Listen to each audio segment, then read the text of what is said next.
Hello friends, welcome back to my channel Hafsa spread classes. देखिए, books of original entry आप ये discussion commerce educator Hafsa Rahman के साथ कर रहे हैं। मैं स्पेशली कॉमर्स क्लासेस कराती हूँ और आप प्लीज़ सभी गाइस अपने जो फ्रेंड्स हैं उनको शेयर कर दीजिएगा वीडियोस जो कॉमर्स टॉपिक पर हैं। और आप प्लीज़ लाइक करिए, कमेंट करिए और सब्सक्राइब करिए चैनल को। And thank you for watching my videos. अगर आप वीडियोस देख रहे हैं तो आपके लिए बहुत बहुत शुक्रिया। तो हम आज स्टार्ट कर रहे हैं। मैंने आज आपको एक वीडियो डाला था, उसके अंदर मैंने टॉपिक के कुछ पॉइंट्स जो थे वो कवर करा दिए थे। अब हम क्या कर रहे हैं, नेक्स्ट जो हमारे टॉपिक्स उनको कंटिन्यू कर रहे हैं, क्योंकि मैं कंप्लीट नहीं करा पाई थी वीडियो। कुछ ना सिचुएशंस होती हैं, कंडीशंस होती है, नहीं हो पाता है। और मेरे साथ छोटे बेबीज़ हैं, ठीक है। तो भाई हम स्टार्ट करते हैं कि हमने ये करा दिया था, डिफिनेशंस ये हो गए थे हमारे। जर्नल रोजनामचा की विशेषताएं हो गई थी। ऑब्जेक्टिव्स एंड फंक्शंस हो गए थे। एडवांटेजेस एंड इम्पोर्टेंस हम कर लेते हैं। लेखांकन की नींव क्या होती है? जो अकाउंट होता है ना, उसका बेस क्या होता है? उसका बेस होता है जर्नल। जर्नल एंट्रीज होती हैं, वो लेखांकन का बेस होती है। व्यवहारों की पुष्टि, कि जो हमारी ट्रांजैक्शंस हैं उनका वेरिफिकेशन हम जर्नल के थ्रू करते हैं। खतौनी में सरलता, जो हमारी लेजर पोस्टिंग होती है ना, वो जर्नल्स के थ्रू हमें बहुत आसान लगती है और इजी हो जाती है हमारे लिए।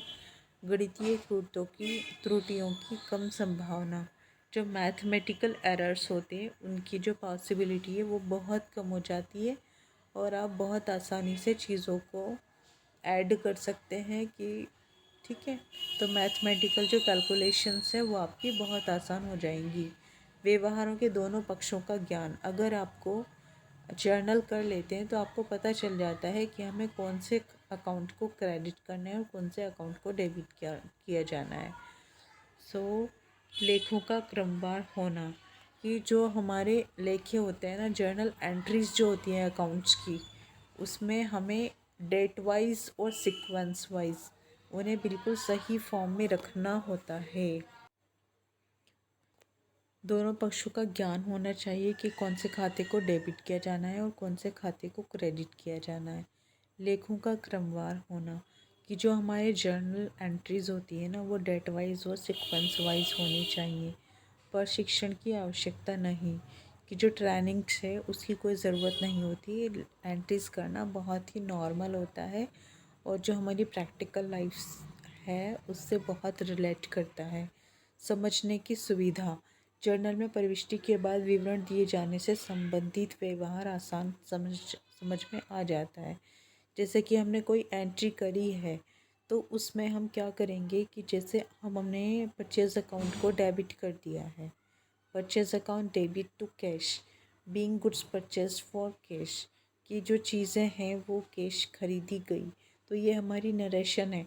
तो यहाँ पर समझ में आता है कि जो नरेशन है उससे हमें व्यवहार समझ आ जाता है कि हमारी एंट्री कैसी हो रही है। विशिष्ट प्रविष्टियों का लेखा, कि जो क्लोजिंग और ओपनिंग एंट्रीज़ हैं उसका पता चल जाता है कि वो स्टार्टिंग में हुई हैं या मिड में हुई हैं या एंड में हुई हैं। तो मान लो कि जैसे ओपनिंग एंट्रीज़ होती हैं, क्लोजिंग एंट्रीज़ होती हैं, समायोजन की प्रविष्टियाँ होती हैं, ये सभी जर्नल में की जाती हैं। जर्नल या रोज़नामचा की सीमाएँ, लिमिटेशंस ऑफ जर्नल, बहुत मोटी, मतलब अगर हम जर्नल एंट्रीज़ को बहुत ज़्यादा करेंगे, लेन देनों की संख्या ज़्यादा हो जाएगी तो वो क्या होगी, मोटाई काफ़ी अधिक हो जाएगी जर्नल की, जो हमारी जर्नल की बुक है उसकी। सूचना में विलम्ब, जो हमारे जर्नल है उसमें ना लेन देनों का लेखा हो जाएगा और बहुत आसान, कि जैसे हमें कोई चीज़ ढूंढनी है तो हमें उससे बहुत डिले इन इन्फॉर्मेशन, चीज़ों को ढूंढने में बहुत मुश्किल आएगी। समय एवं व्यय अधिक लगना, कि जर्नल में जब हम अपलेखन करेंगे ना, उन चीज़ों को राइट कर देंगे, लिख देंगे, तो उसमें क्या होगा, टाइम भी बढ़ जाएगा और कॉस्ट भी बढ़ जाएगी। रोकड़ शेष ज्ञात करना, फिर क्या होगा कि जैसे हमें बैलेंस निकालना है तो इससे क्या होगा, सीधे एक अलग पुस्तक में की जाती है। रोकड़ शेष ज्ञात करना चाहते हैं तो रोकड़ की प्रविष्टि हम क्या करेंगे, कैश ट्रांजेक्शन्स है तो हम कैश ट्रांजेक्शन्स को सेपरेटली कर देंगे कैश बुक के अंदर। इसमें जर्नल का महत्व घट जाता है, पता चल जाता है कि रोकड़ क्या है, बैलेंस क्या है। सो क्या होता है कि जर्नल की जो इम्पोर्टेंस है वो कम हो जाती है। इन्हीं सब कारणों से रोजनामचे का प्रयोग सीमित ही है। जब लेन देनों की संख्या कम रहती है तो तभी इसका प्रयोग किया जाता है। जब लेन देनों की संख्या अधिक होती है तो रोजनामचा को कई उप रोजनामचों में विभाजित कर दिया जाता है। क्या होता है कि हम इन्हें कैटेगरी वाइज डिवाइड कर लेते हैं। जैसे परचेज बुक है तो उसके अंदर परचेजेस की एंट्रीज आ जाएंगी, कैश बुक है उसमें कैश की एंट्रीज आ जाएंगी, सेल्स है तो सेल्स बुक के अंदर आ जाती है। तो ये हमारे क्या होता है, जर्नल को हम डिवाइड कर देते हैं अलग अलग पार्ट्स में। खातों के भेद, खाते जो होते हैं अकाउंट्स, वो हमारे उसके कितने भेद होते हैं, कितने टाइप्स होते हैं। तो रोज़नामचा में लेखा करने के नियम खातों के अनुसार, सर्वप्रथम खातों के प्रकार, उनकी परिभाषा के बारे में स्पष्टीकरण आवश्यक हो जाता है। सबसे पहले हमें ये बताना चाहिए कि हमारे अकाउंट्स कितने टाइप के होते हैं। तो पर्सनल अकाउंट, जिसके अंदर पर्सन्स की बात हो रही है, किसी पर्सन की बात हो रही है, वो पर्सनल अकाउंट होता है। जैसे मनुज अकाउंट, मनु का खाता, रस्तोगी एंड सन्स का खाता, एसडी इंटर कॉलेज का खाता, कि क्या है, ये एक पर्सनल अकाउंट हो जाएगा जो एसडी इंटर कॉलेज का पर्सनली अकाउंट है। तो ये वे खाते होते हैं जो व्यक्तियों, फर्मों, कंपनियों, संस्थाओं के नाम से खोले जाते हैं, जिनमें उनसे संबंधित लेन देन का विवरण दिया जाता है। जैसे मनु का खाता, रस्तोगी एंड सन्स का खाता, एसडी इंटर कॉलेज का खाता, टाटा कंपनी का खाता, एसेट्रा। तो व्यक्तियों खातों के प्रकार क्या होते हैं। अब आप आ जाइए कि पर्सनल अकाउंट कितने टाइप के होंगे। पर्सनल अकाउंट में नेचुरल पर्सनल अकाउंट, जिससे प्राकृतिक पर्सन्स हो गए, राम, श्याम, डेप्टर्स, क्रेडिटर्स, व्यवसाय का स्वामी का कैपिटल अकाउंट, ठीक है, ऑनर्स कैपिटल अकाउंट और ड्राइंग्स अकाउंट। तो ये हमारे नेचुरल पर्सनल अकाउंट्स होते हैं। कृत्रिम व्यक्तिगत खाते, इसमें फर्मों, कंपनियों, संस्थाओं तथा बैंकों के खाते आते हैं। नेचुरल पर्सनल अकाउंट हो गए। अब आर्टिफिशियल पर्सनल अकाउंट्स हो जाएंगे, जिसमें लेन देन कृत्रिम व्यक्ति माने जाते हैं। तो जो एजम्पशंस होती हैं, एज्यूम किया हुआ व्यक्ति होता है, जैसे बैंक, बीमा कंपनी, सरकारी विभाग, क्लब आदि खाते किस में आते हैं, आर्टिफिशियल पर्सनल अकाउंट में आते हैं। प्रतिनिधित्व खाते कौन से होते हैं, रिप्रेजेंटेटिव पर्सनल अकाउंट्स, इसमें वे सभी खाते आते हैं जो किसी व्यक्ति या व्यक्तियों के समूह का प्रतिनिधित्व करते हैं। जैसे कर्मचारियों का देय वेतन की जो क्या होती है, एम्प्लॉयज़ की सैलरी, ये खाता कर्मचारियों का प्रतिनिधित्व करता है। एम्प्लॉयज़ की सैलरी में डाल दिया। अब इसमें एम्प्लॉयज़ ABCD जितने भी हो सकते हैं, पर हमने क्या कर दिया, रिप्रेजेंट कर दिया उनको कर्मचारी के नाम से, तो ये एम्प्लॉयज़ अकाउंट हो जाएगा, इसलिए व्यक्तिगत खाता माना जाएगा। ठीक है, इसमें पूर्वदत्त कर खाता भी आ जाएगा, प्रीपेड टैक्स एक्सपेंस आ जाएगा, अकाउंट आ जाएगा, उपार्जित ब्याज खाता आ जाएगा, अनुपार्जित कमीशन खाता आ जाएगा। इन सब चीज़ों को हम शामिल कर सकते हैं कि वो रिप्रेजेंट कर रहा है एक ग्रुप को। तो ये क्या हुआ, रिप्रेजेंटेटिव पर्सनल अकाउंट्स हो गए। व्यक्ति या संपत्ति खाते, रियल अकाउंट्स कौन से होते हैं, वास्तविक या संपत्ति खाते। गलती से मैं इसे व्यक्ति पढ़ दिया, तो देखिए आप रियल अकाउंट्स, ये खाते व्यापार के माल, रोकड़, अन्य संपत्तियों के खाते होते हैं।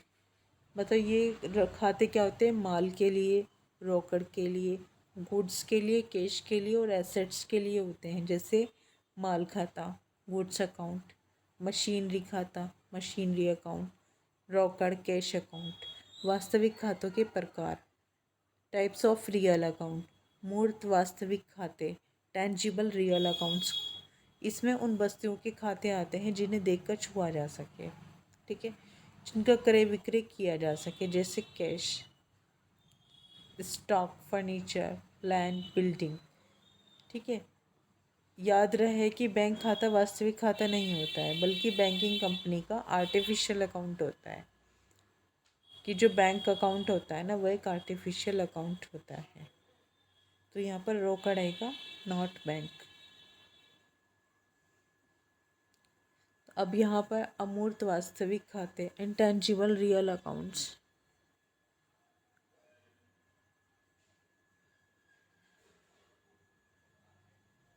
इसमें उन वस्तुओं के खाते रखे जाते हैं जिन्हें छुआ तो नहीं जा सकता, परंतु भौतिक मूल्य को मुद्रा में मापा जा सकता है।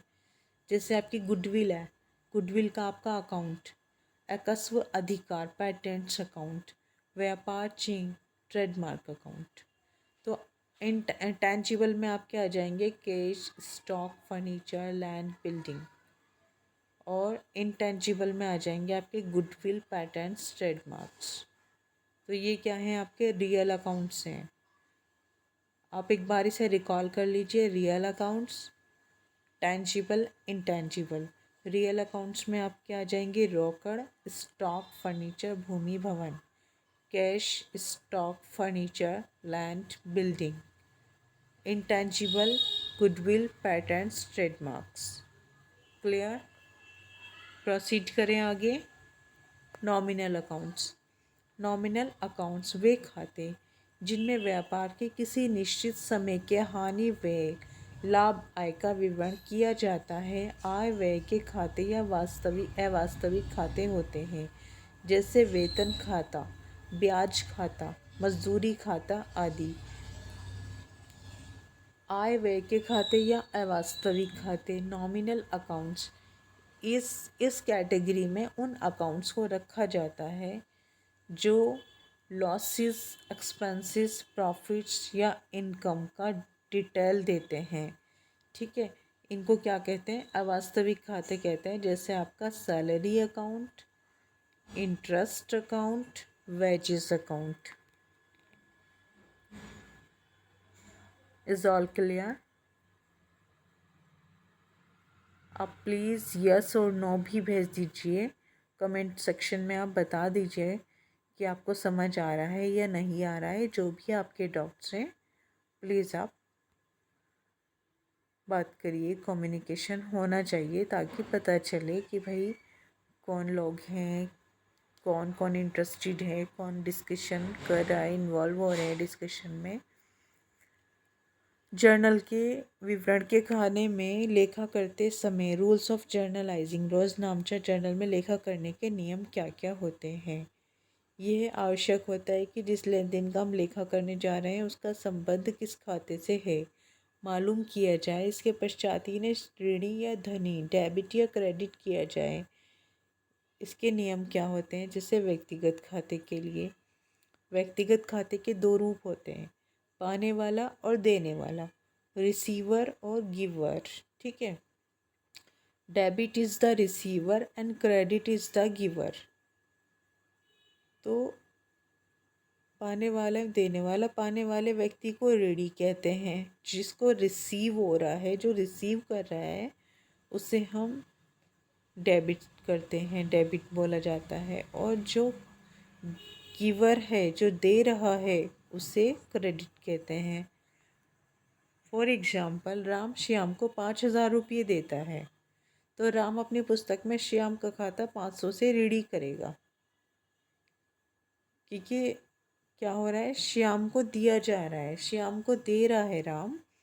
तो यहाँ पर श्याम अकाउंट डेबिट, अपनी पुस्तकों में राम का खाता 500 से धनी करेंगे, टू राम, क्योंकि श्याम को दे रहा है। तो यहाँ पर श्याम का खाता डेबिट किया जाएगा और राम का खाता क्रेडिट किया जाएगा। वास्तविक खाते क्या होते हैं। जो संपत्ति या वस्तु व्यापार में आती है उसे ऋणी, और जो संपत्ति या वस्तु व्यापार से जाती है उसे धनी किया जाता है। मतलब debit what comes in and credit what goes out.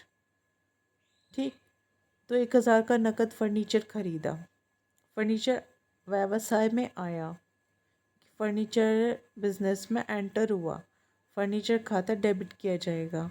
और रोकड़ खाता जो क्रेडिट है, रोकड़ है जो वापस चली गई है, वो क्रेडिट किया जाएगा। फॉर एग्ज़ाम्पल, आदित्य से फर्नीचर उधार क्रय किया। इसमें फर्नीचर वास्तविक खाते से और आदित्य व्यक्तिगत खाते से संबंधित है। फर्नीचर व्यापार में आया। Furniture account debit. आदित्य देने वाला है, आदित्य का खाता क्रेडिट किया जाएगा। तो यहाँ एंट्री बन जाएगी furniture account debit to Aditya. ठीक। अवास्तविक या नाममात्र के खाते, इन्हें आय व्यय खाते भी कहा जाता है। व्यय एवं हानि को ऋणी और आय लाभ को धनी किया जाता है। आय व्यय खाते भी कहते हैं। ठीक है। अवास्तविक या नाममात्र के खातों को आय व्यय को डेबिट, कि जैसे व्यय और हानि, एक्सपेंस हो रहा है या आपको कोई लॉस हो रहा है तो उसे तो डेबिट किया जाएगा। और इनकम या प्रॉफिट को क्रेडिट किया जाएगा। Debit the expenses and losses and credit incomes and gains. तो यहाँ पर क्या होता है, अवास्तविक या नाममात्र के खातों की कंडीशन में इनकम्स एंड गेन्स को क्रेडिट करना है और एक्सपेंसेस और लॉसेस को डेबिट करना है। अब जैसे उदाहरणार्थ, 100 बीमा चुकाता है, 100 रुपीज़ का बीमा चुकता किया। बीमा अवास्तविक खाता है और रोकड़ खाता वास्तविक खाता है, इसलिए बीमा में अवास्तविक, रोकड़ में वास्तविक खाते का नियम लगेगा। अतः बीमा को ऋणी, डेबिट और रोकड़ खाते को धनी किया जाएगा। कि जो बीमा है ना, बीमा दिया है, बीमा चुकता किया, तो ये डेबिट हो जाएगा बीमा। Insurance account debit to cash. फिर सेकंड है आपका कमीशन प्राप्त के किए, कमीशन मिला है। ठीक है। तो कैश रिसीव हुआ है, तो cash account debit to commission. Commission खाते को धनी किया जाएगा क्योंकि यहाँ पर क्या है, वास्तविक खाते का नियम लगेगा। कमीशन में वास्तविक और रोकड़ में अवास्तविक खाते का नियम लगेगा। अब यहाँ पर जैसे व्यक्तिगत खाते, प्राप्त करने वाले को ऋणी, debit the receiver. Personal account है, debit the receiver, credit the giver. Manu को नकद दिया, मनु का खाता ऋणी का होगा। गोविंद ने नकद दिया, गोविंद का खाता धनी होगा। ठीक। मनु के पास कैश आया, मनु को नकद दिया, गोविंद ने नकद दिया तो गोविंद का खाता धनी होगा। वास्तविक खाते, real accounts, debit what comes in, credit what goes out. फिर यहाँ पर मशीनरी खरीदी तो मशीन खाता ऋणी होगा। Machine account debit to cash. ठीक। माल बेचा तो माल खाता धनी होगा। Goods account debit to cash to sales. इससे माल बेचा तो माल खाता धनी।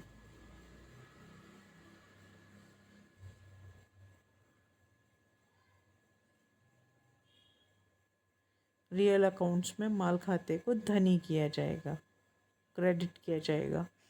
नाममात्र के खाते, नॉमिनल अकाउंट्स, व्यय तथा हानि के खाते को ऋणी, debit the expenses and losses, credit the profit and incomes. वेतन चुकाया तो वेतन खाता ऋणी होगा, कमीशन मिला तो कमीशन खाता धनी होगा।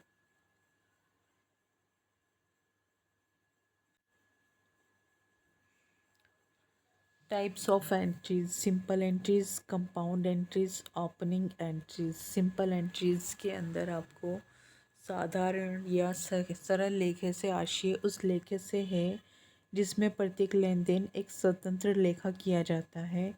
फॉर एग्ज़ाम्पल, 500 का वेतन दिया तो सौदे को हम इस तरह से लिखेंगे, salary account debit to cash account. वेतन का भुगतान किया 500, salaries account debit to cash 500। फिर कंपाउंड एंट्रीज क्या होती हैं, जब एक ही तिथि में एक से अधिक लेन देन हो और उन खातों की प्रकृति एक जैसी हो, तब उनके लिए अलग अलग लेखे ना करके उन लेन देनों का लेखा एक ही में मिलाकर किया जाता है। ऐसे लेखे को मिश्रित लेखे कहते हैं। ऐसा करने से समय और स्थान दोनों की बचत होती है। उदाहरण के लिए जुलाई 1, 2019 को निम्न व्यय हुए: किराया 4,000 रुपये, वेतन 300 रुपये, किराया 400 रुपये, वेतन 300 रुपये और बीमा 200। तो रुपीज़ दे दिया आपको रेंट, सैलरी, इंश्योरेंस। तो रेंट अकाउंट डेबिट 400 से डेबिट किया जाएगा, सैलरी अकाउंट को 300 से, इंश्योरेंस अकाउंट को 200 से, फिर 2 कैश 900 टोटल हमारा आ जाएगा। Big rent, salaries and insurance paid. यहाँ व्यय की 3 मदें हैं जो भिन्न भिन्न हैं, डिफरेंट है, ठीक है। लेकिन रोकड़ जो है ना, जो भुगतान की जाएगी वो एक ही हो जाएगी। तो तीनों को अलग अलग लेखे करके उन्हें एक साथ जॉइंट करके ऐड कर दिया जाएगा। मिश्रित लेखों के लाभ: मिश्रित लेखे करने से समय श्रम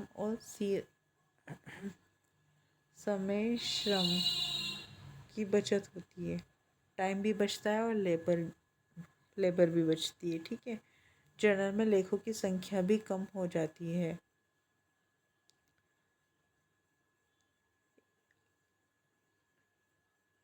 एक ही प्रकृति के समस्त लेखे एक ही तिथि पर हो जाते हैं। मिश्रित लेखों की दशाएं: जब एक खाता ऋणी होता है, डेबिट होता है, तो दूसरे को क्रेडिट किया जाता है। जब एक खाता क्रेडिट होता है तो दूसरे वाले को बहुत से खाते डेबिट कर दिए जाते हैं। जब बहुत से खाते डेबिट होते हैं तो बहुत से खाते क्रेडिट कर दिए जाते हैं। ये इसमें कंडीशन होती है। एग्जाम्पल है अभी आपके सामने। निम्न व्यवहारों को रोजनामचा जर्नल में लिखना है आपको। जनवरी 1 में राम ने से 100 रुपये, श्याम से 300 रुपये प्राप्त हुए। फिर फरवरी 20 में आपका 500 रुपये का फर्नीचर खरीदा गया है, 50 मजदूरी के और 1,000 मनु को दिए गए हैं।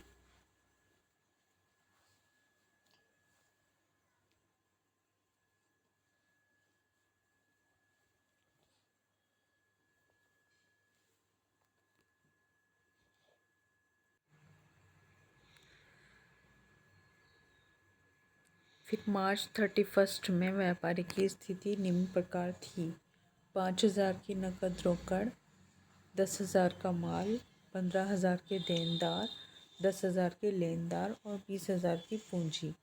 तो हम यहाँ पर क्या करेंगे, जर्नल एंट्रीज। फर्स्ट कॉलम हमारा डेट के लिए, second column particulars, third column ledger folio, fourth column amount debit, fifth column amount credit. Total columns के नंबर है 5। तो हम यहाँ पर सबसे पहले डेट लिखेंगे 2019 की हम बात कर रहे हैं। यहाँ पर जनवरी 1 में ट्रांजैक्शन हुई है। Cash account debit, what's come cash, what goes out, Ram Shyam.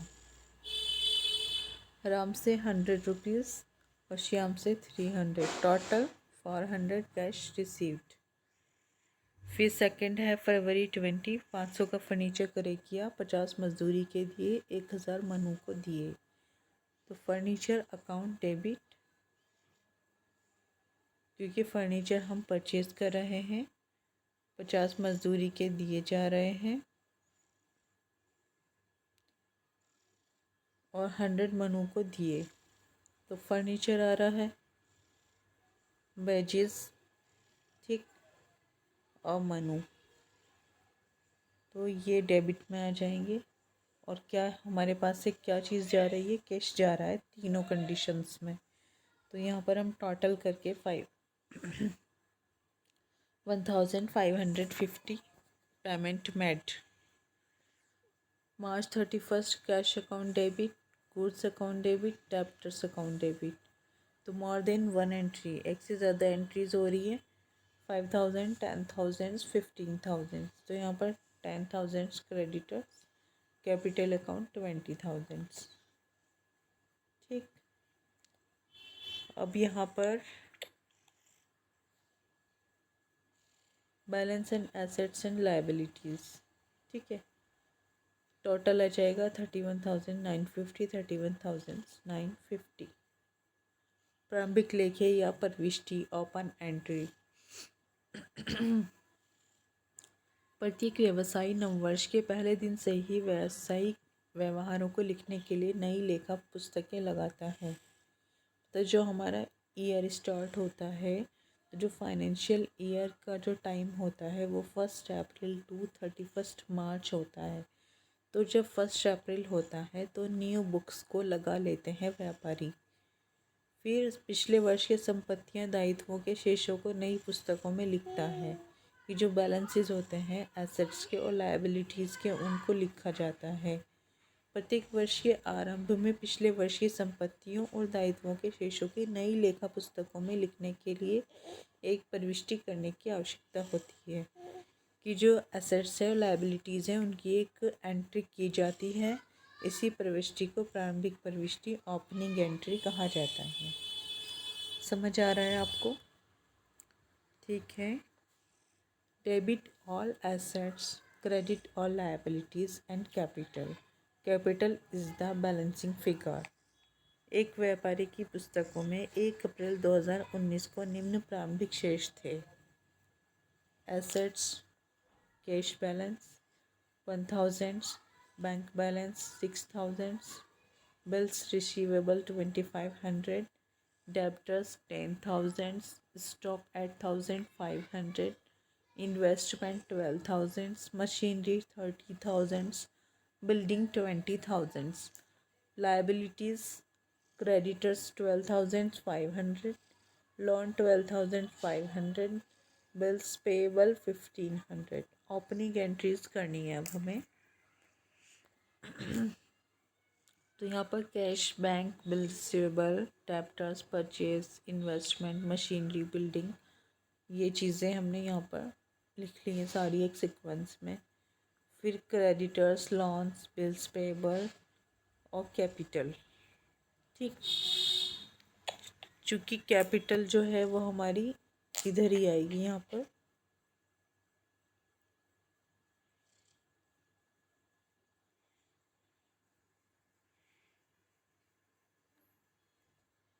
$63,500, 1,500, 12,500, 12,500 total ये सारी चीज़ें हमारी आ जाएंगी। Being balances of assets, liabilities and capital brought forward. फिर जर्नल या रोजनामचे या दैनिक का प्रारूप। ठीक है, ये तो मैंने आपको बता ही दिया था। 5 कॉलम्स हो जाएंगे हमारे। Date particulars, ledger folio, amount debit, amount credit. फिर यहाँ पर डेट में हम डेट डालते हैं। पर्टिकुलर्स में हम कौन से खाते को डेबिट और कौन से को क्रेडिट किया जाना है इस चीज़ का डिटेल देते हैं। लेजर फोलियो में हम लेजर का पेज नंबर लिखते हैं। अमाउंट में क्रेडिट अमाउंट लिखते हैं। फिर हम डेबिट अमाउंट लिखते हैं। फिर नरेशन लिख देते हैं हम कि हमारा जो लेखा है वो किस तरह का है, हमारी जो एंट्री है वो किस टॉपिक से रिलेटेड है, क्या चीज़ हमने ली है, कैश पर ख़रीदा है या क्रेडिट पर ख़रीदा है, उधार ख़रीदा है या नकद ख़रीदा है। फिर हम जोड़ लगाते हैं cast and carry forward of. ठीक है, कैरी फॉरवर्ड हो जाएगा टोटल लगाने के बाद। फिर यहाँ पर ये शब्द लिख देते हैं, उसके बाद हम ऐड कर देते हैं। फिर टोटल ब्रॉट फॉरवर्ड, जब हम पीछे से, ठीक है, ब्रॉट फॉरवर्ड कि हम इसे जोड़ लाया गया, अगर हम पीछे से लेकर आएंगे तो हम उसे BF लिख देंगे। अगर हम आगे लेकर जाएंगे तो वहाँ पर हम CF लिख देंगे। ठीक, जर्नल का योग लगाना है, टोटलिंग होती है जर्नल की। तो यहाँ पर जो भी लेन देन पूरा हो जाता है, लेखे हमारे पूरे हो जाते हैं। ठीक है, तो फिर हम उसकी अमाउंट्स को ऐड कर देते हैं और फिर हम उस लाइन में टोटल लिख देते हैं। करंट टोटल लिखकर रकम का योग कर देते हैं, उसको कैलकुलेशन कर देते हैं।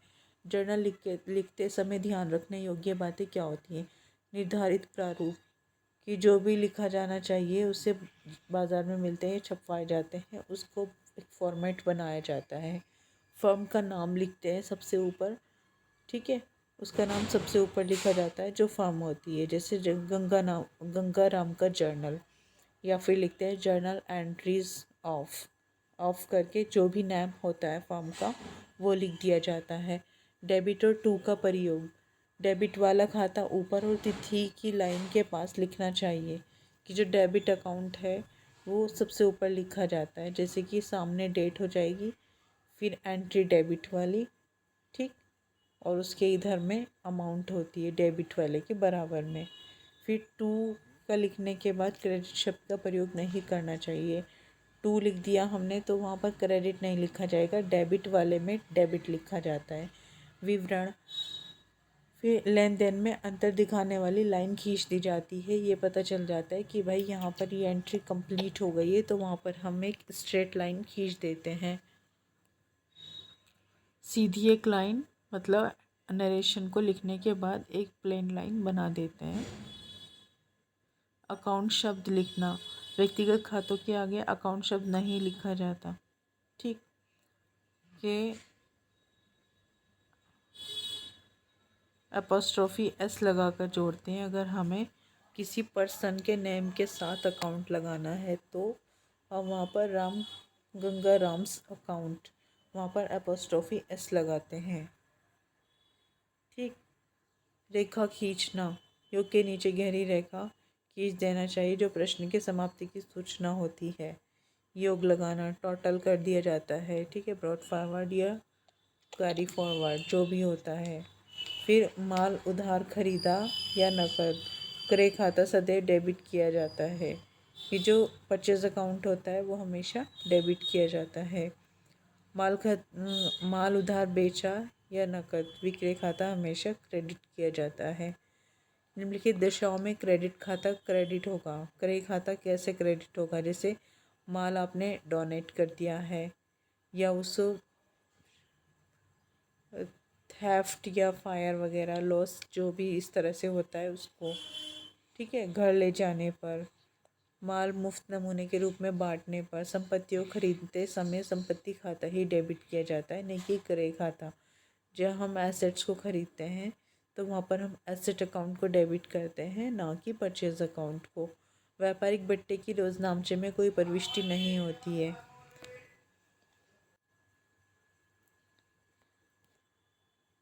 व्यापारिक बट्टे की रोजनामचे में कोई प्रविष्टि नहीं होती। जो ट्रेड डिस्काउंट होता है उसकी कोई प्रविष्टि नहीं होती, कोई एंट्री नहीं होती है।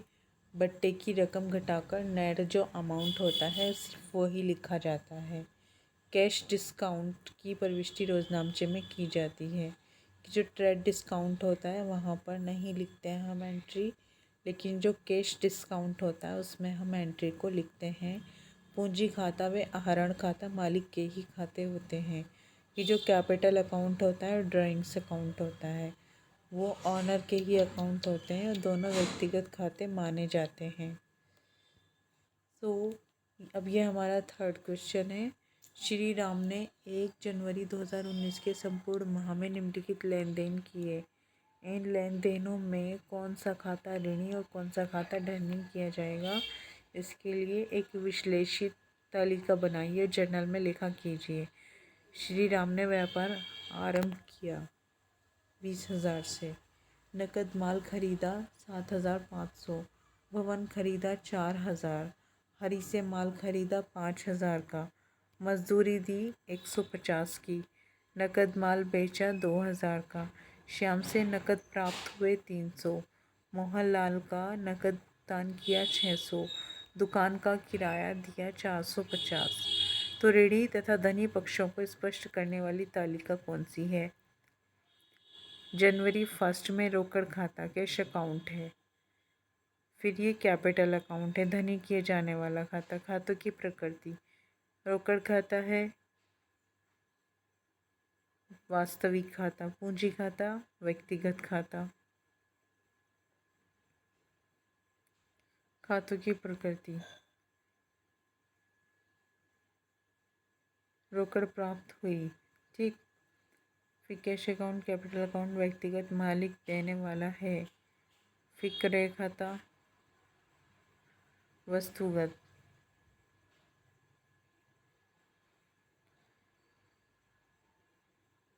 परचेज अकाउंट, कैश अकाउंट, वस्तुगत, व्यापार में माल आया, व्यापार में रोकड़ गई, ठीक है। यहाँ पर भवन खाता, बिल्डिंग अकाउंट, फिर कैश, वस्तुगत भवन प्राप्त हुआ, रोकड़ व्यापार से गई, परचेज हरी, वस्तुगत व्यक्तिगत, परचेज अकाउंट वस्तुगत है और हरी व्यक्तिगत पर्सनल अकाउंट है। ये देने वाला हरी माल आया। मजदूरी, आपको ये बताना है कि कौन सा अकाउंट है और किस में क्या आया है और क्या गया है। फिर ये श्री राम का जर्नल, रोकड़ खाता अकाउंट डेबिट पूंजी खाते का, ठीक है। रोकड़ cash account debit to capital. फिर यहाँ पर 20,000 यहाँ पर क्या हुआ, पूंजी से व्यापार स्टार्ट किया इन्होंने। क्रय खाता परचेज अकाउंट, रोकड़ खाते का 7,500 परचेज अकाउंट है, परचेज किया है और कैश पे किया है। नकद माल खरीदा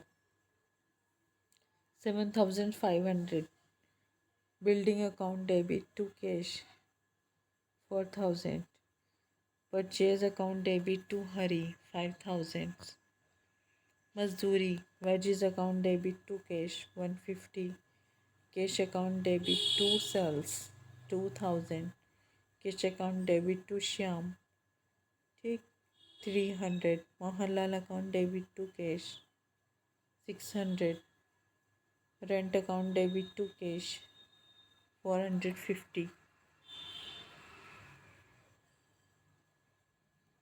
अब ये समरी है जो हमने ऊपर एंट्रीज देखी है उनकी।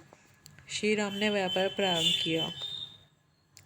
इस व्यापार में श्री राम ने नकद रुपयों से व्यापार प्रारंभ किया। व्यापारी व्यापार करते समय जो धनराशि व्यापार में लगाता है वह पूंजी कहलाती है। अतः व्यापार में रोकड़ आई और लाने वाला श्री राम। चूँकि व्यापारी अपनी पुस्तकों में अपना नाम नहीं लिखता बल्कि पूंजी खाता उसका प्रतिनिधित्व होता है, उसे रिप्रेजेंट करता है, अतः नियमानुसार रोकड़ खाता डेबिट होगा कि जो कैश अकाउंट है वो डेबिट होगा क्योंकि व्यापार में रोकड़ आई है। पूंजी खाता क्रेडिट होगा। कैपिटल अकाउंट क्रेडिट होगा क्योंकि इसमें पूंजी देने वाला श्री राम है जो कि एक व्यक्तिगत खाता है। पूंजी खाता व्यक्तिगत खाता ही होगा। नकद माल खरीदा, गुड्स परचेज की फॉर कैश, ठीक। तो यहाँ पर क्या है, जब माल नकद खरीदा जाता है तब माल व्यापार में आता है। गुड्स क्या है, व्यापार में आ रही है तो नकद जाता है, कैश जा रहा होता है। इसमें माल खाता और नकद खाता दोनों ही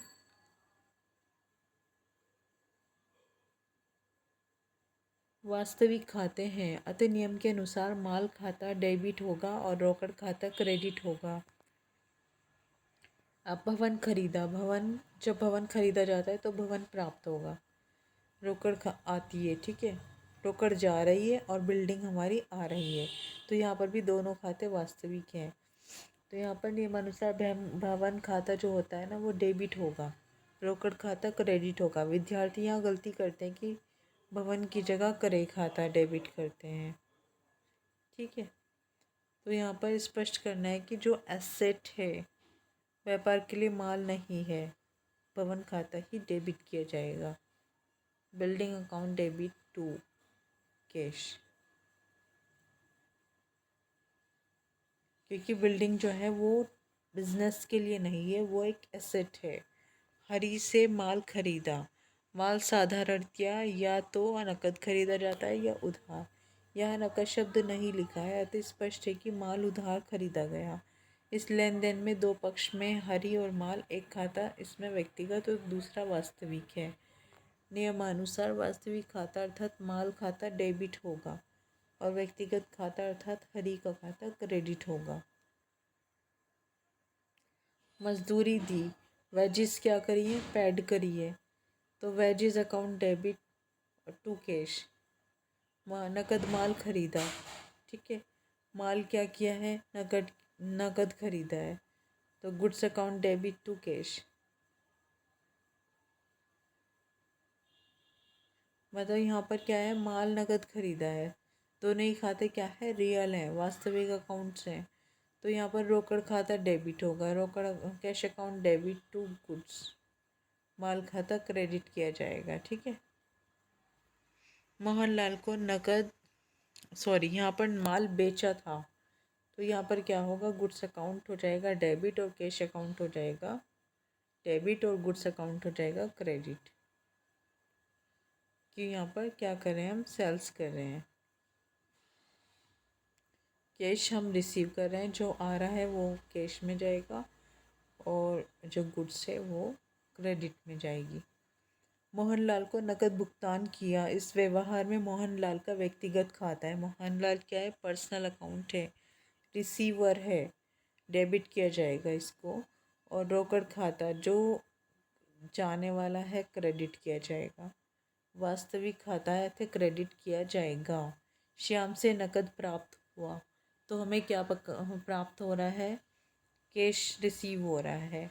रोकड़ खाता डेबिट होगा, cash account debit to Shyam, देने वाला खाता क्रेडिट होगा। किराया दिया, रेंट क्या किया, पेड किया। इस व्यवहार में नकद किराया क्या है, नकद दिया। किराया खाता एक हानि का खाता है, लॉस है ये, इसलिए व्यय होने के कारण इस खाते को डेबिट किया जाएगा। एक्सपेंसेस और लॉसेस को आप डेबिट करेंगे और इनकम्स को और प्रॉफिट्स को क्रेडिट करेंगे।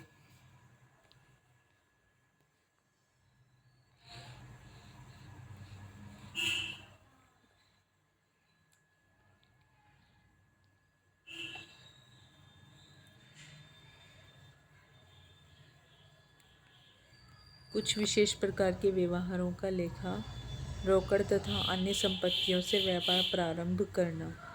जब नकद रोकड़ के साथ साथ किसी अन्य संपत्ति जैसे फर्नीचर, भवन, मशीन, माल इत्यादि से व्यापार आरंभ किया जाता है, तब इन संपत्तियों का खाता ऋणी डेबिट और पूंजी खाता धनी होता है। ठीक। माल का क्रय एवं विक्रय। साधारणतया यह परंपरा है कि माल के क्रय तथा विक्रय करने पर माल खाता गुड्स अकाउंट को डेबिट तथा क्रेडिट करते हैं। ठीक है। खरीदते हैं या बेचते हैं, दोनों सिचुएशंस की अकॉर्डिंग अकाउंट को डेबिट या क्रेडिट करते हैं, परंतु वास्तव में सैद्धांतिक दृष्टि से ये उचित नहीं है। माल खरीदने पर क्रय खाता ऋणी और माल बेचने पर विक्रय खाता धनी किया जाता है, उचित है। जैसे रोकड़ खाता cash account debit, goods account debit, furniture account debit to capital. रोकड़ माल फर्नीचर से व्यापार प्रारंभ किया, तो हमें तीनों चीज़ों से हम बिजनेस को स्टार्ट कर रहे हैं, वो हमारी कैपिटल बन रहा है, तो यहाँ पर कैपिटल अकाउंट को क्रेडिट किया जाएगा। Division of goods account. माल खाते के विभाग जैसे purchase account, sales account, purchase return account, sales return account, stock account, ये होते हैं गुड्स अकाउंट के डिविजन्स। अब देखिए माल क्या होता है। जिन वस्तुओं को एक निर्धारित लाभ पर विक्रय करने के उद्देश्य से क्रय किया जाता है, उन्हें माल की श्रेणी में रखा जाता है। उदाहरण के लिए, एक फर्नीचर के व्यापारी द्वारा फर्नीचर खरीदने पर पुस्तकों में क्रय खाता खोला जाएगा, क्योंकि उसके लिए फर्नीचर को माल माना जाएगा। एक मेडिकल स्टोर द्वारा फर्नीचर खरीदने पर पुस्तकों में फर्नीचर खाता खोला जाएगा, क्योंकि मेडिकल स्टोर के लिए फर्नीचर माल न होकर संपत्ति है। लेखा पुस्तकों में माल से संबंधित प्रविष्टियां करने हेतु माल को निम्नलिखित 5 खातों में बांटा जा सकता है। ठीक। माल कब माना जाएगा, जब कोई व्यापारी फर्नीचर खरीदेगा और उसे फर्नीचर को बेचना है, बेचने के लिए वो खरीद रहा है, तो वो माल है।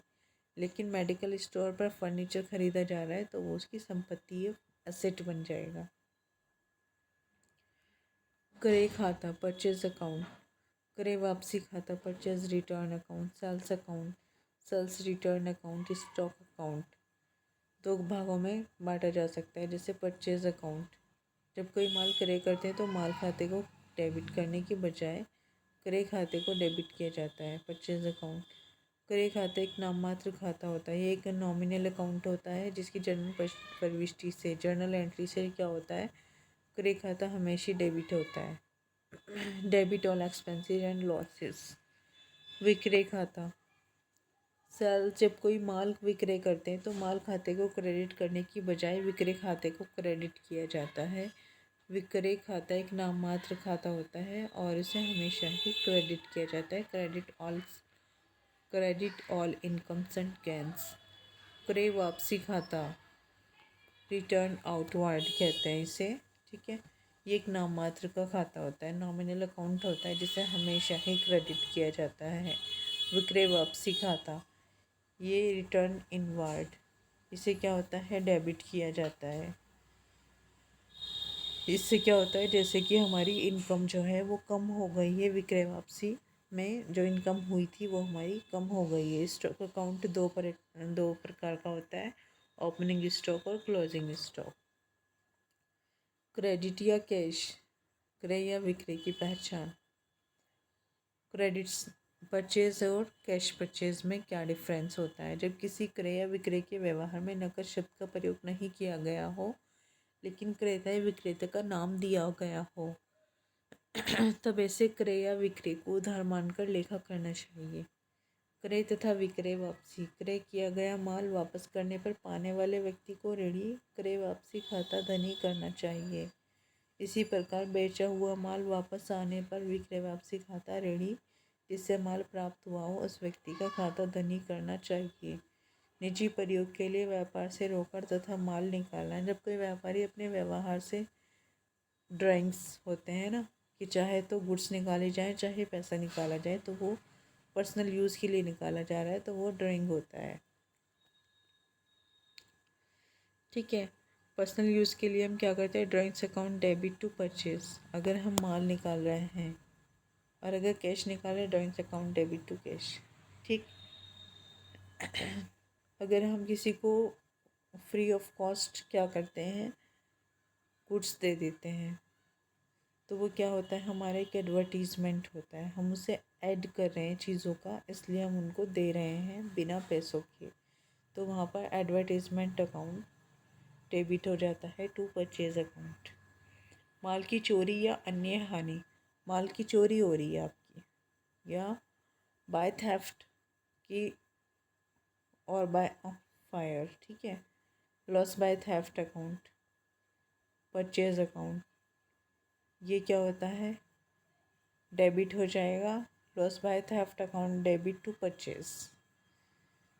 फिर loss by fire account debit to purchase, तो क्या होता है, परचेज जो हमारी आई हुई है, जब आग जल जाए, आग लग जाए किसी चीज़ में या चोरी हो जाए, माल की चोरी या अन्य हानि से loss by theft account debit to purchase account.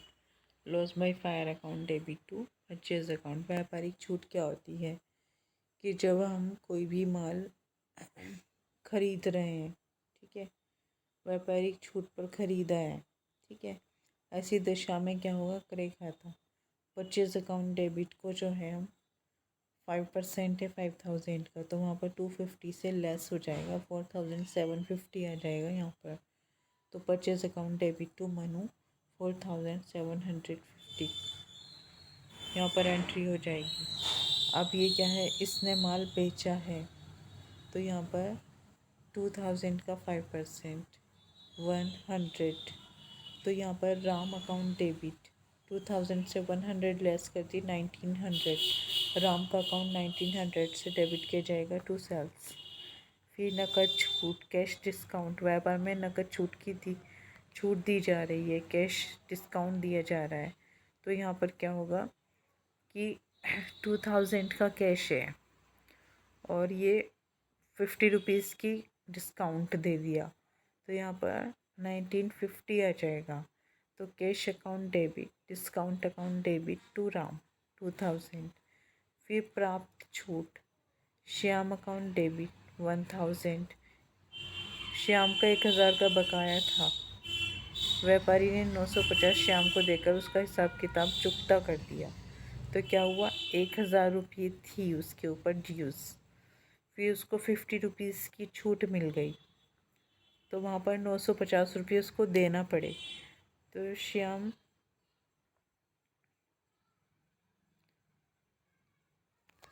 Shyam का अकाउंट डेबिट हो जाएगा टू कैश टू डिस्काउंट 950 और 50। लिस्ट प्राइस है 1000 का, ट्रेड डिस्काउंट 10%, 1000, फिर ये 9000 हो जाएगा।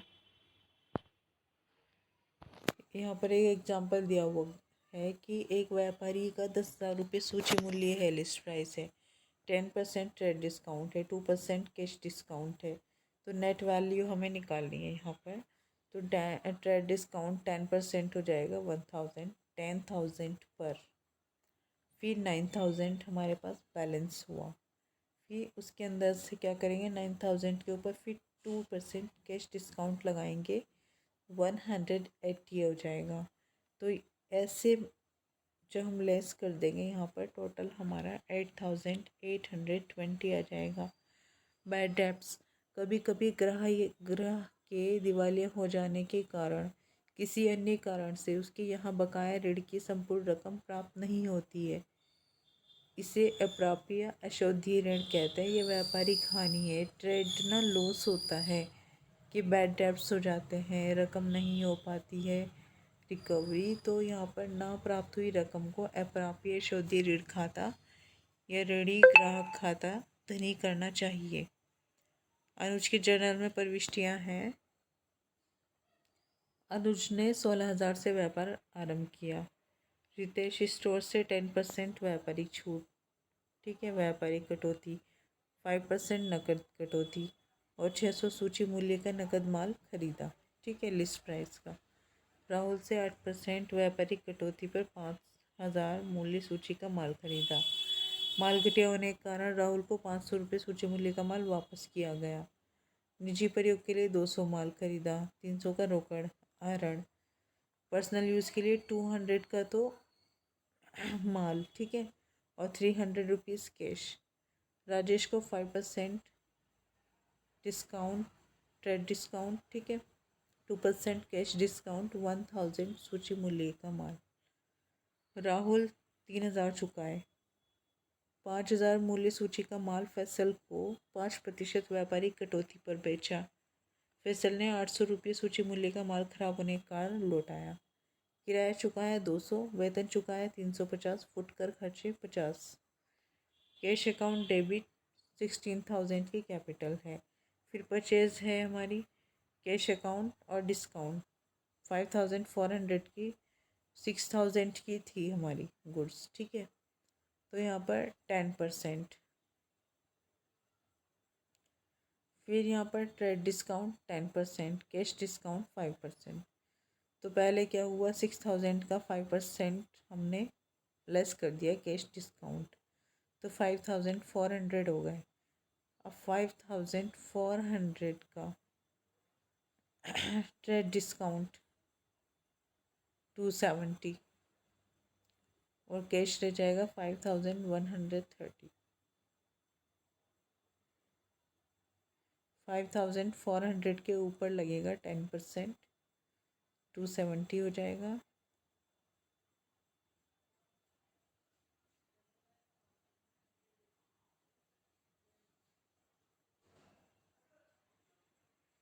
तो ये रहा हमारा एंट्रीज। फिर परचेज अकाउंट 4600। अब ये है कि 5000 के ऊपर 8%, तो यहाँ पर 400 लेस हो जाएंगे। 5000 से 4600 हमारा रह जाएगा फर्नीचर का परचेजेस जो है हमारी। फिर Rahul account, Rahul 460 500 return to him after deducting 8% discount, ठीक है, 500 इंटू 8% 40, तो 40 रुपीज़ इसके अंदर से लेस हो जाएंगे, तो यहाँ पर 460 आ जाएगा। फी drawings account debit, purchase account, cash account, फिर यहाँ पर 200 और 300, ठीक है। फिर यहाँ परचेज ड्राइंग्स परचेज निकाली थी 200 की, गुड्स निकाली थी, तो वो परचेज में आ जाएगा। और कैश निकाला था वो कैश में आ जाएगा। फिर ड्राइंग से पर्सनल यूज़ के लिए थी दोनों चीज़ें तो 500। फिर कैश और डिस्काउंट सेल्स 1000 की सेल्स थी। उसके ऊपर क्या था, ट्रेड डिस्काउंट 500, तो ये 950। फिर 950 के ऊपर 2% कैश डिस्काउंट। राहुल कैश दिए 3000 के, फैसल को दिए 5000 5% निकाल कर, तो यहाँ पर आ जाएगा 4750। सेल्स रिटर्न 760 की। ठीक है। रेंट सैलरी सन्ड्री एक्सपेंसेस, तो यहाँ पर आ जाएगा 200 350 एंड 50। तो अब यहाँ पर आप देखिए कैश डिस्काउंट, मैं ये वाला पॉइंट क्लियर कर देती हूँ आपको कि जैसे ट्रेड डिस्काउंट है तो जो रिमेनिंग अमाउंट हमारा आया है उसके ऊपर हम कैश डिस्काउंट लगाते हैं। पहले लिस्ट प्राइस में ट्रेड डिस्काउंट लगाकर लेस कर देते हैं, फिर जो अमाउंट आता है उसके ऊपर हम ट्रेड डिस्काउंट लगाते हैं, फिर उसे माइनस कर देते हैं ट्रेड डिस्काउंट कैश डिस्काउंट को। उसके बाद जो रिमेनिंग अमाउंट बचता है वो हमारा रहता है पैसा। ठीक है भाई।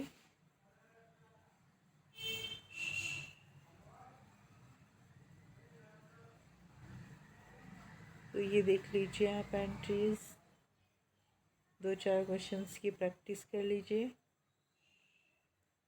बैंक संबंधी लेन देन का लेखा, बैंक से रुपये जमा करवाने पर bank account debit to cash. जब बैंक में रुपया जमा किया जाता है तो बैंक अकाउंट डेबिट होता है टू कैश। बैंक से रुपये निकालते हैं, cash account debit to bank. यदि किसी ग्राहक से यदि चेक ड्राफ्ट आदि प्राप्त किए जाएं और उसे उसी दिन बैंक से जमा कराने के लिए भेज दिया जाए, bank account debit to customer's personal account. किसी ग्राहक से यदि चेक ड्राफ्ट आदि प्राप्त किए जाएं, उसे उसी दिन बैंक से जमा कराने के लिए नहीं भेजा जाए, cash account debit to customer's personal account. उपरोक्त चेक या ड्राफ्ट को बैंक में जमा कराने के लिए भेजने पर bank account debit to cash. यदि कोई ग्राहक सीधे ही हमारे बैंक में रुपया जमा करा देता है, bank account debit to customer's personal account. Bank में जमा कराए हुए चेक के अनादरण अथवा अप्रतिष्ठित होने पर customer's personal account debit to bank.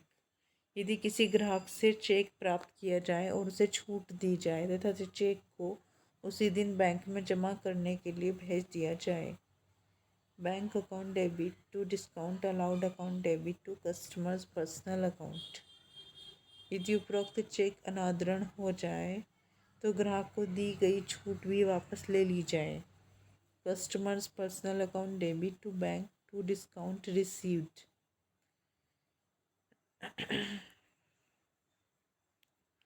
किसी व्यक्ति को चेक देने पर personal account debit to bank account. Cheque द्वारा व्यवसाय को कोई खर्चा भुगतान करने पर expense account debit to bank. व्यवसाय के स्वामी द्वारा निजी प्रयोग के लिए बैंक से रुपया निकालने पर drawings account debit to bank. Bank द्वारा ब्याज वसूल करने पर interest account debit to bank. Interest allowed to bank, bank account debit to interest. Bank द्वारा जमा राशि पर ब्याज देने पर। बैंक द्वारा अपनी सेवाओं के लिए बैंक व्यय वसूल करने पर bank charges account debit to bank. Publication की जर्नल प्रविष्टियाँ कीजिए। ये ट्रांजैक्शन दी हुई है आपकी और आपको एंट्रीज करनी है, तो आप देख लीजिए। शुरू की 5 एंट्री बता देती हूँ मैं। बैंक में 30,000 जमा करके चालू खाता खोला। फिर यहाँ पर क्या है, bank account debit to cash. Bank में पैसा आया है 30,000 का कैश, ठीक है। Cash deposited into bank current account 30,000। फिर यहाँ पर है आपकी एंट्री 8,000 का माल खरीदा और भुगतान चेक से किया, परचेज की, ठीक है, 8,000 और टू बैंक से किया है। विपिन को माल बेचा, विपिन को 3,000 का माल बेचा। Vipin account debit to sales. Shyam से 5,000 का चेक प्राप्त किया और बैंक में भेज दिया। फिर यहाँ पर चेक प्राप्त किया, बैंक अकाउंट डेबिट, बैंक में आया ना cheque, bank account debit to Shyam. यहाँ पर भी चेक के थ्रू एंट्रीज होंगी तो वहाँ पर आप बैंक का यूज़ करेंगे, ठीक है। तो cash account debit to bank 5,000 office use के लिए निकाले हैं बैंक से, तो यहाँ पर cash account debit to bank.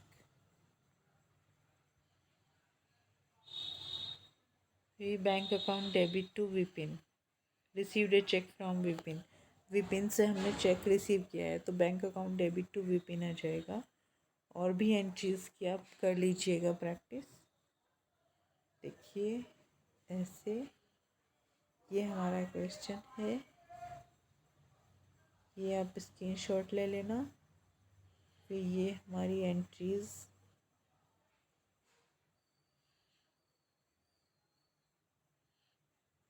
ठीक। नेक्स्ट एंट्रीज ये रही, ये ग्रांड टोटल आ जाएगा यहाँ पर। तो फ्रेंड्स, कैसा लग रहा है आपको वीडियो?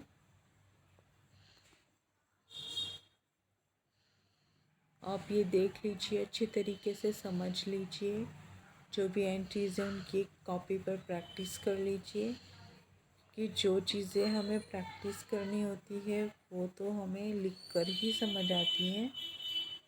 इससे आपको खुद एरर्स का भी पता चल जाएगा कहाँ पर आ रही है, कैसे आ रही है। अब जीएसटी क्या होती है, जीएसटी के ऊपर मैंने लास्ट एक वीडियो डाला था, उसे आप सुन लीजिए। उसके अंदर सारी जीएसटीज़ अच्छी तरह से एक्सप्लेन की हुई है। जीएसटी क्या होता है? एक इनडायरेक्ट टैक्स होता है जो गुड्स पर और सर्विसेज पर लगाया जाता है। ये पूरे इंडिया में लगता है, ठीक है। इसमें क्या होता है, सभी इनडायरेक्ट टैक्सेस को ऐड करके एक राष्ट्र और एक टैक्स, एक कर, one nation and one tax के सिद्धांत पर आधारित होता है ये। इसमें 24 मार्च 2017 को पास किया गया, 1 जुलाई 2017 से ये लागू हुआ, 1 जुलाई 2017 से ये लागू किया गया, अप्लाई हुआ है। जीएसटी की दरें क्या होती हैं? जीएसटी को वसूल करने के लिए वस्तुओं और सेवाओं पर जीएसटी की दरें अलग अलग होती हैं, ठीक है। ये जीएसटी क्या होता है? गुड्स एंड सर्विसेज पर लगाया जाता है, इसकी खरीद पर भुगतान किया जाता है और कस्टमर से वसूल किया जाता है जब हम बेचते हैं चीज़ों को। और जीएसटी जो है पेड करते हैं तो इनपुट जीएसटी कहा जाता है, और कलेक्ट करते हैं तो आउटपुट जीएसटी कहा जाता है, ठीक है गाइस, समझ आ रहा है आपको? तो जीएसटी जो पेड होती है, जीएसटी कलेक्टेड होती है, तो इस तरह से हम इसे एडजस्ट करते हैं या सेट ऑफ करते हैं। खरीदने पर इनपुट जीएसटी और बेचने पर आउटपुट जीएसटी।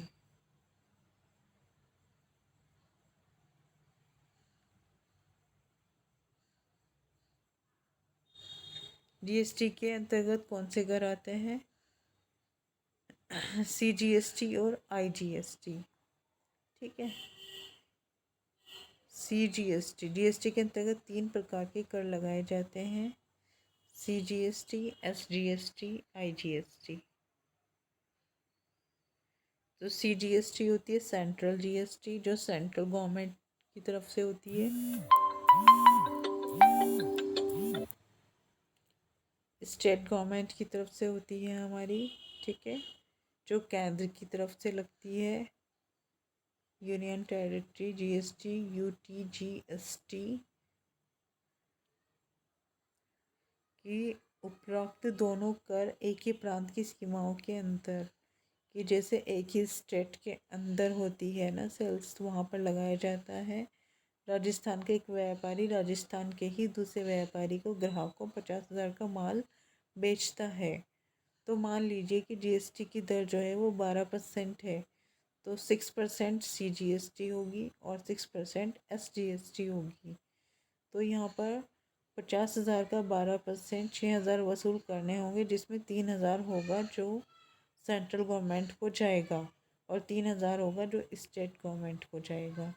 तो यहाँ पर जो जीएसटी लगती है वो क्या है कि जितना भी परसेंट लगेगी उसका 50% स्टेट गवर्नमेंट रखती है, 50% सेंट्रल गवर्नमेंट को दिया जाता है।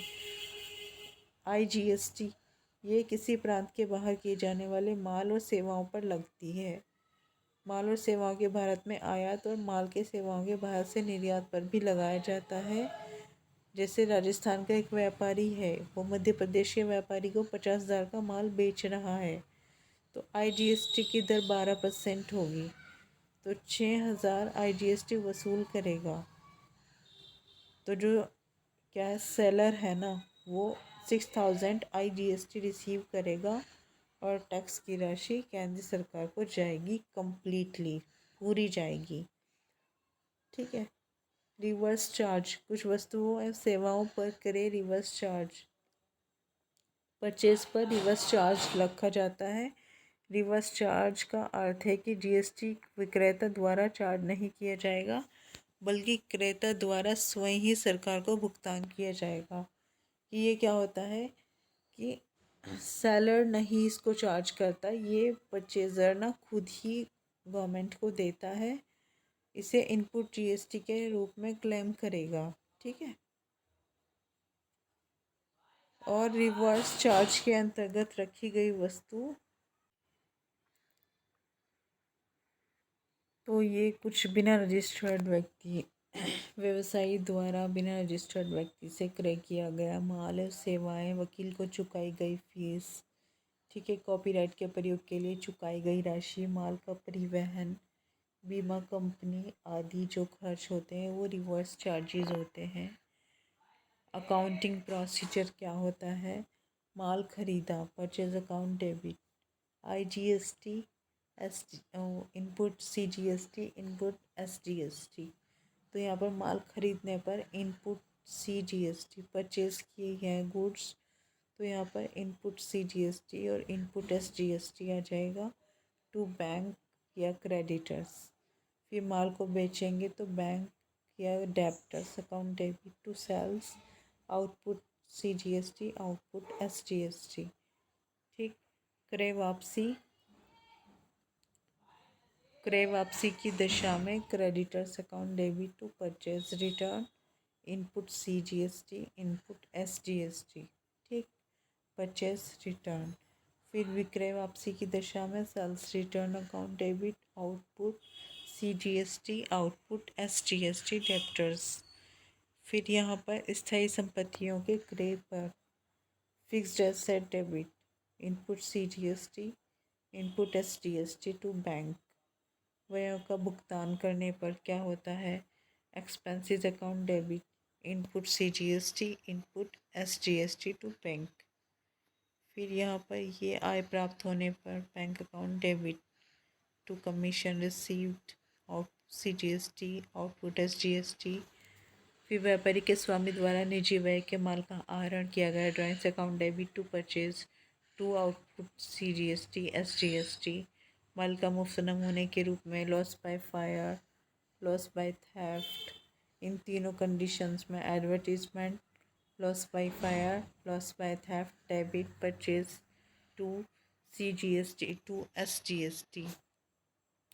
इनपुट CGST का समायोजन आउटपुट CGST के संबंध में, output CGST debit, input CGST, input SGST का आउटपुट SGST में संबंध, output CGST account debit, input SGST account. GST का भुगतान करने पर output CGST account debit, output SGST account to bank. ठीक है। तो यहाँ पर लेन देन है आपके एक ही प्रांत में हों तो यहाँ पर किस तरीके से हम प्रविष्टियाँ करते हैं, कैसे हम जीएसटी लगाते हैं। ये यहाँ पर एक एग्जाम्पल है। राम से उधार माल खरीदा, राम से यही माल उधार बेचा, राम ने ये माल उधार बेचा। ठीक है। ऑफिस के लिए प्रिंटर खरीदा, डाक व्यय किए, किराया चुकाया, जीएसटी का भुगतान किया। तो यहाँ पर क्या है आपको ये एंट्रीज के लिए हम करेंगे। हर एक एंट्री के साथ हमें जीएसटी को मेंशन करना है। ये आप देख लीजिए और आप इसकी प्रैक्टिस कर लीजिएगा अच्छे से। फिर एक एग्जाम्पल ये वाला है, इसकी भी प्रैक्टिस कर लीजिए। इसका सॉल्यूशन वर्किंग नोट। तो फ्रेंड्स, आप ये सारी वीडियोस देखते रहिए। Keep on watching and thank you for watching my videos. देखिए मैं क्या ही कहूँ आपको, मैंने आपसे सारी बातें कर ली हैं और सारे टॉपिक्स भी हम लोगों ने कवर कर लिए हैं। तो प्लीज़ मैं आपका पॉजिटिव रेस्पॉन्स चाहती हूँ, अच्छे से चाहती हूँ रेस्पॉन्स, ताकि मेरे अंदर भी मोटिवेशन बना रहे और मुझे और ज़्यादा पॉजिटिविटी आए ये सारी चीज़ें करते हुए। क्योंकि देखो सिचुएशंस होती हैं, टाइमिंग्स होती है। फ़िलहाल मेरी है नहीं इतनी कंडीशन, छोटा सा बेबी है 1 ईयर का, 2 बेबी गर्ल्स हैं जो एक फ़र्स्ट क्लास में पढ़ती है और एक केजी स्टैंडर्ड के अंदर है।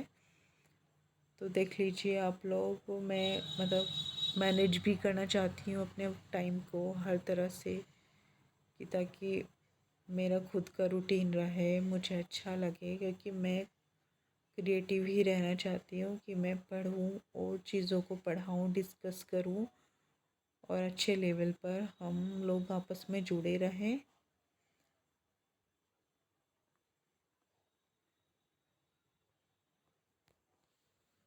आप देख लीजिएगा, वीडियोस को देखते रहिए, शेयर करते रहिए और जो भी आपके कमेंट्स हैं उन्हें कमेंट सेक्शन में डालिए ताकि हमारे बीच में कम्युनिकेशन बना रहे।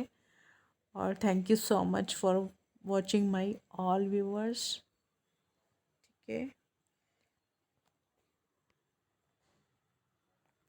Bye, have a nice day.